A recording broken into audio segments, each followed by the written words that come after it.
बिस्मिल्लाहिर्रहमानिर्रहीम। अस्सलाम वालेकुम। बंद नाक खोलने का हैरत अंगेज तरीका।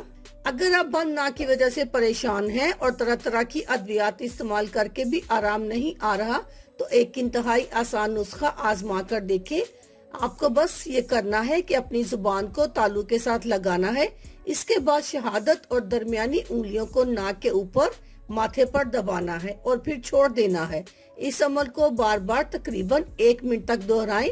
आपकी नाक फौरी तौर पर खुल जाएगी। एक और तरीके में आपको ये करना है कि एक लंबी सांस खींचकर थोड़ी देर के लिए सांस रोक लेना है। इस तरह आपका दिमाग सर्वाइवल मूड में चला जाएगा और साथ ही आपकी बंद नाक भी खुल जाएगी। अल्लाह हाफिज। शुक्रिया।